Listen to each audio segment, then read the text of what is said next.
To get Meherwan Jessawala, brother of beautiful Eruch Jessawala, just to come and say hello to the Western lovers. Hello and Jai Baba to you from all his lovers assembled here in his love. Meherwan? Jai Baba. Is there anything specific that you remember about that day 38 years ago that you could share with us on that first Amartithi and those 7 days where Baba was interred? Well, I came to hear about Baba dropping his body. Is this okay? Yes, perfect. Way close. Real close. Yeah. At about 4 p.m. I was working in the office as per Baba's orders, looking after the family. So when I heard that, then I hurried home, taking leave of absence, and informed all my family, mother and sister, and we made ready to go at short notice. They just couldn't believe the news, and so I had to tell them to get to their senses and do early packing and just leave right away. In the meantime, one of Baba's close mandli, Meherji, he came along and he offered a lift in his car. So we all sat in his car and came to Meherabad. It was about 10 p.m. that we reached here. Do you want to sit down? It's fine. Okay. It was the full moon that night, and we still couldn't believe that this was true because there was not a soul stirring, no sign of anybody around. It was dead silence all over, and we just walked up the hill with our hearts like lead, and eventually arrived there, hoping to see all the women and the mandli, but no one was there to our surprise. There was not even a lamp inside Baba's samadhi. It was dreadful, yeah. And then Padri was around, and my aunt, her name was Banumasi, she was just sitting there out on the platform. There was a platform on the side of the samadhi. And then we entered there, and they brought a small kerosene lamp, and with that we had descended the steps to see Baba's body lying there. And his look, his face looked beautiful. He seemed to be in a deep sleep. Yeah. His eyes were shut. And yeah, so we bowed down and kissed his feet. And then, of course, we were there for some time. And then my mother and my sister left for our aunt's house, and myself and Meherji stayed down at Lower Meherabad and came up early next morning when Eruch and the women mandli arrived back from Meherabad. Yeah. Wow. And does it stir up feelings with you today, that day? It does. It was a very sad moment for us then. But then the days that followed, everybody we would see come with very pulled down faces, and then they would suddenly, after having his darshan, cheer up and feel his presence there. Yes. And he kept his word that he would be giving his darshan lying down. So we remembered his words there. Yeah. Did you feel any sense of relief that Baba was not suffering physically anymore?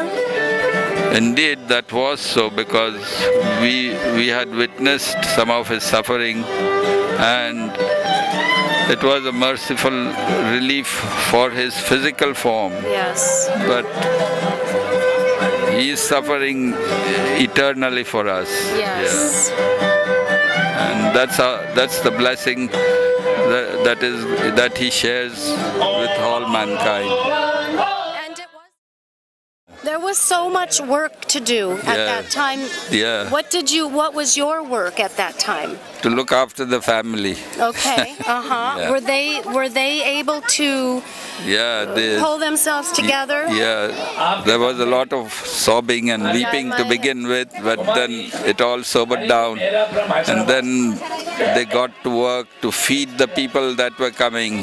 There were nothing around, so vessels had to be brought and people had to be fed, and it was a very, very busy week that we spent. Yeah. How many people came that week? Do you remember about how many people? Oh, thousands. They just kept pouring in. Night and day, Baba was giving of himself. Yeah. There was no rest for him even there. Even then, giving his darshan lying down. Where did you sleep? Were there accommodations? Eruch and myself and Rick Chapman had come, so we slept in the cabin for a few nights. Okay. Yeah. Bhav was keeping watch. Yeah. And it was in the night, people used to just sleep outside here. There was no shelter, just a cloth canopy, a small canopy, and some people slept there, the rest just slept outside. And they kept coming and going. Yeah. Unending queue. Yeah. It just went on and on and on. Was it really difficult for you to see the women come, Mera, Mani? Describe your feeling, how you felt seeing them come and going into the tomb and seeing Baba. We could see the agony on Mera's face, and we couldn't express the amount of pain that she was going through. It all showed on her face, and she was totally disconsolate. And it was with great effort that they had to give support to Mera, and see that she didn't neglect herself. And it was extremely difficult to get her going. Did Gaimai cook some food for her? We all helped. We all helped. But she wouldn't eat much, hardly a morsel or so. She just couldn't eat. But they had to coax her to do it. Were you thinking maybe? And Baba had enjoined her, Mera, be brave. So they kept reminding her of Baba's words, Mera, be brave. Now you have to be brave. So that would again bring her out of that. Were you thinking, how am I going to go on with my life now? Were you thinking these types of thoughts? Yeah, Baba had sent a letter some time ago that you and the family should come and stay here. So when I told Eruch about that one day, he said, for the present, just carry on where Baba has kept you. Eventually Baba will call you. And many more years later, we came here. How did you observe Eruch every day of his life being with Baba, and now Baba has dropped his body? How did you observe him? Did he show any signs of breaking down at all? No, never. He was a pillar of strength to all of us around, including the women Manli there, and especially to Mani, because he would give encouragement to Mani to forget her own feelings and just get down to business of of being with Baba's people. So right after Baba was interred, 7 days after he dropped his body, did you come often to the tomb and sit in the tomb? No, no. I had to follow his orders to look after the family. Such sentiments were not allowed to us. No luxury of No that. luxury, yeah. No. It was just carrying on as usual. Yes. And then in Amartithi occasion, we used to come, the whole family, traveling by bus. We had no means to, so we used to take public transport and come, and it was an enjoyable thing. Once in a year, we all met. It used to be 3 or 4 days of Amartithi. And what do you think of all the changes that have taken place from that first year till now as far as accommodations go? Every year it's getting more and more sophisticated. Yes. Yeah. All the simplicity is gone now. And it'll get even more. What did Baba say about this occasion and about this place in the future? Is there anything you can think of that Baba said? Baba said that Meherabad will become a center of world pilgrimage, and that the whole world will come here, unlike any previous advent, and it will become the center of world pilgrimage, and millions will throng around here. And do you see it happening now? It's slowly unfolding now. Do you think someday the crowd will be all the way down the hill and across? That's what he said, that you'll have to circumscribe the hill. You may not be able to even approach my samadhi. Wow. Yeah. Wow. He said that. That'll be good when everybody becomes... Because Baba lovers don't fight, right? Well, the fights go on, but everything dissolves in his love eventually. There are weaknesses are there which bring on fights, but when his love supersedes everything, and it's such a irresistible and powerful force that no amount of weaknesses, no amount of selfishness can hold sway. Eventually it just is wiped out. Yes, good. Jai Baba. Jai Baba, thank you for sharing your experiences with us. Jai Meher Baba. It was a joy to share it with all. Jai Baba to you all. There's the camera, and it's all on the internet now, so people will key in and they'll hear what you have to say about your experiences.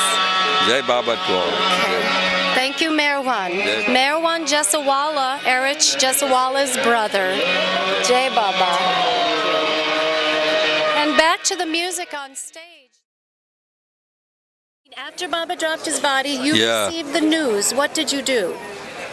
First I went to my cousin Roshan's place, and I met Parin Mai there. Parin is Baba's sister-in-law. And I gave her the news there, and she was devastated.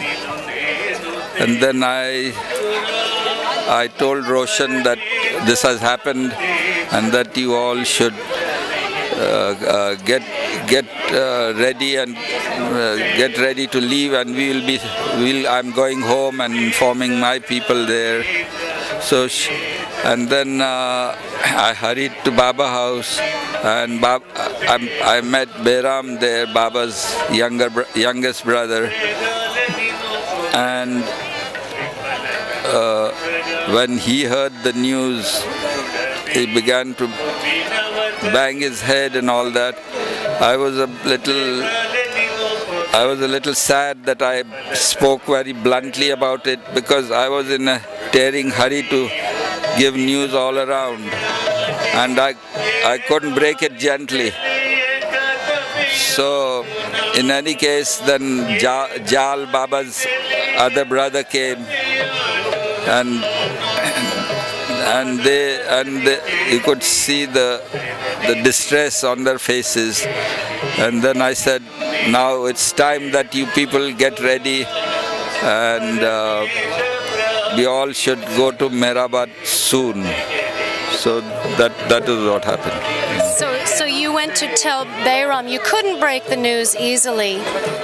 This time I was more careful with my mother and sister. So I brought them together, and then in a very gentle way I gave the news. And how did you give the news?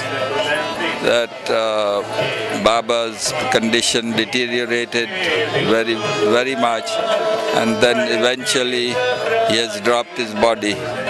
When I said that, my mother couldn't take it. She said, "What? What are you saying?"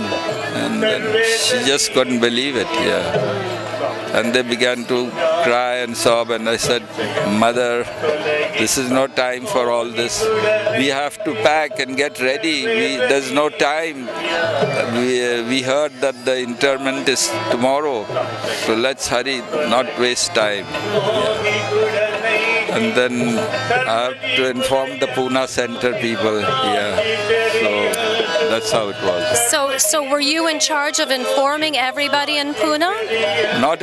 I wasn't in charge, but I had received the news first, and the sooner the news was spread, the better. So I felt a responsibility to do that. Yeah. And one question I'm wondering is, what must you have been thinking while you're driving that 3 hours from Pune to here? What was going through your mind? Nothing could go through the mind. It had become totally blank. We were just stunned. We drove in a complete silence. My mother and sister were sobbing away all the journey, and I was sitting with Meherji in the front, and it was nobody said anything here. They just were being driven to a place as if we were just drifting along. Yeah. It was a daze. Yeah. Yeah.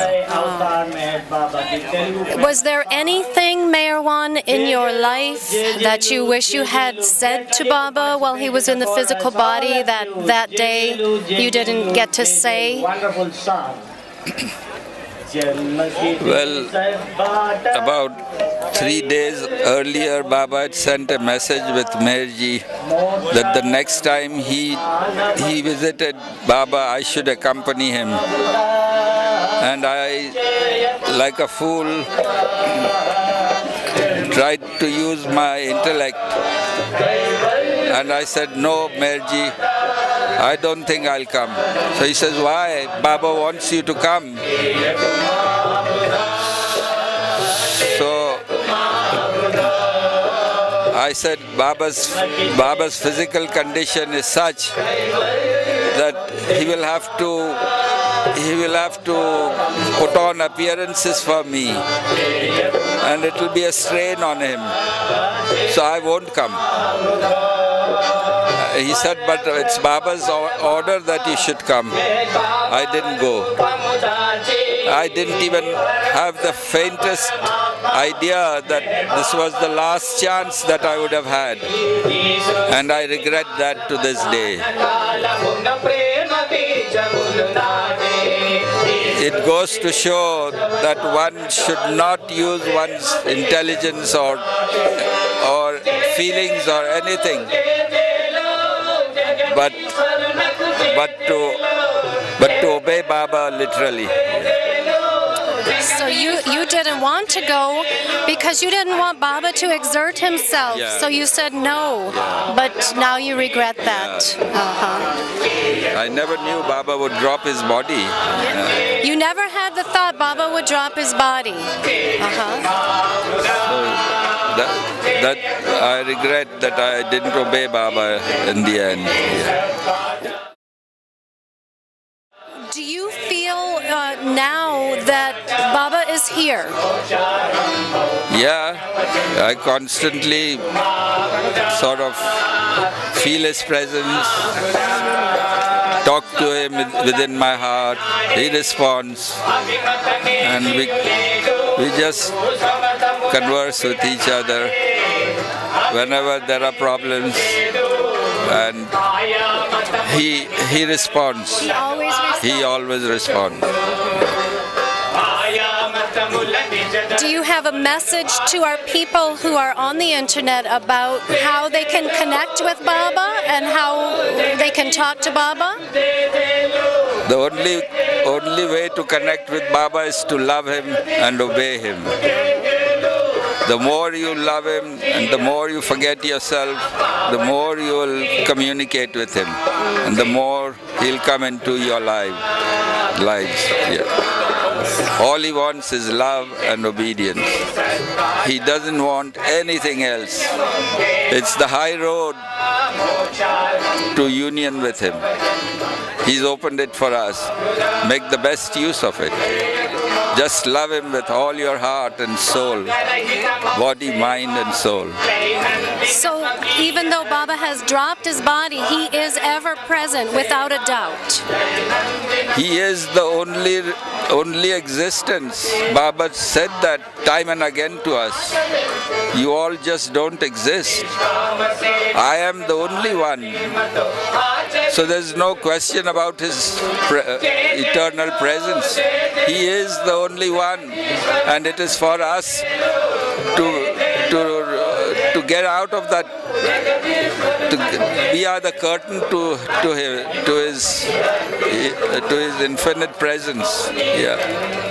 So there's no question about his being here. Of course, he's the only one. All this so-called different things that we see, the different people, it's just him, just one entity, and that's Baba. Meherwan, do you have a favorite moment that you've ever had with Baba, or were there just too many to mention? To be with Baba was the favorite moment. Yeah. His presence was so overwhelming, and he radiated so much love that you didn't have. Your mind would stop functioning here. And whenever it wandered somewhere, he would immediately respond, and would say, be here, be with me. Meherwan, is there anything in particular you're going to do to celebrate this eternal date, 38 years ago, tomorrow? Anything in particular that you do to observe that? No, I just want to be in the proximity of his samadhi, where his body lies there, the body that housed reality. So it's like being with one's closest one. Yeah. So I just make the most of that, his company here. Yeah. And try to absorb all the love that is flowing all around. Because Baba said that at that time he opens his wine shop wide open. He keeps his doors wide open and just gives out his love in abundant measure. Yeah. So Amartithi is a very special occasion. It is. Yeah. Is there anything else that you can think of that our internet viewers would like to know about this Amartithi, Meherwan? Nothing in particular. As I said, just be in his presence. This is very tangible now during his Amartithi, when his lovers gather together. He's very much active, and we try to make the most of this place. Yeah. And of course, Baba says that if it's not possible to be physically here, even people who are thousands of miles away, if their hearts and minds are here, they are as close to me as being physically present. Yeah. So when he would call people for savas, and Baba would give instructions that only they can conveniently come with all other engagements, that they would have any responsibilities. If they had, then they shouldn't come. Then he would always send this message that those who are not here, I am with them. If they are thinking of me now, they are as close to me as... So to the camera, can you say that one more time? Yeah, that it's not necessary to be physically present here. If your minds and hearts are with him, then he is with you there as much as he is with us here. Distance is nothing for him. Yeah. All that matters is to be with him. And I implore all of you to make the most of this opportunity to be with the Lord. Yeah. Especially his 38th Amartithi, I think. Yeah. So Jai Baba. Jai Baba. Jai Baba. Jai Baba, Dolly. Jai Baba. Thank you, Meherwan.